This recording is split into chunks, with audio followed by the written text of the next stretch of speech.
सोलापूर शहर आणि जिल्ह्यात मोठ्या प्रमाणात दुष्काळ पडायला सुरुवात झाली। अनेक गावं वाड्या वस्त्यांवरही भीषण पाणी टंचाई निर्माण झाली। जिल्ह्यातील अनेक विहिरी, तलाव, धरणं, नद्या अक्षरशः कोरड्या ठाक पडल्यात। जिल्ह्यातील अनेक गावांना टँकरनं पाणी पुरवठा करण्यात येतोय। गेल्या वर्षी देखील समाधानकारक पाऊस झाला नव्हता, त्यामुळे मे महिन्यातच सोलापूरकरांना दुष्काळाचा सामना करावा लागतोय।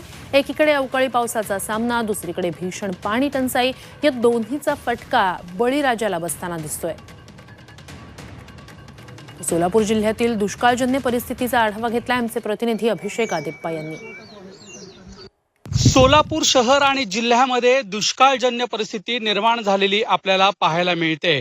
आता सध्या आपण मोहोळ तालुक्यातील सीना नदीच्या पात्राच्या शेजारी आपण उभा आहे। या ठिकाणी धरण आहे, आपण अवस्था पाहू शकतो। मे महिन्याची जवळपास मे महिन्याचे 10 दिवस संपलेले आहेत आणि अक्षरशः हे जे सीना पात्र आहे अमृत नोनी गॅस्ट्रिन, अपचन, ऍसिडिटी, गॅस्ट्रबल ह्यापैकी तुम्हाला कुठलाही गॅस्ट्रिक प्रॉब्लेम झाला, उपाय एकच, अमृत नोनी गॅस्ट्रिन।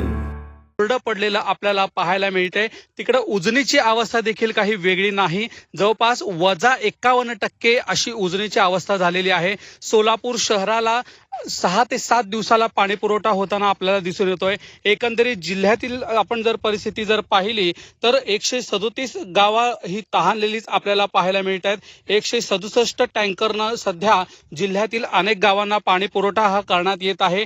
माळशिरस असेल, माढा असेल, करमाळा असेल, मंगळवेढा, बार्शी, मोहोळ, अक्कलकोट, उत्तर सोलापूर, सांगोला, दक्षिण सोलापूर अशा अनेक तालुक्यांमधील गावांना टँकरद्वारे पाणी पुरवठा करण्यात येत आहे। एकीकडे शेतकऱ्यांवर अवकाळीचं संकट असताना इकडे नदीपात्र मात्र कोरडे पडलेले आपल्याला पाहायला मिळतात। शेतातील जे विहिरी आहेत त्यांची देखील अवस्था ही अशाच पद्धतीची झालेली आपल्याला पाहायला मिळते। त्यामुळं यंदाचा पाऊस हा लवकर आहे असा जरी अंदाज वर्तवण्यात आला, तो प्रत्यक्षात येणं गरजेचं बनलेलं आहे।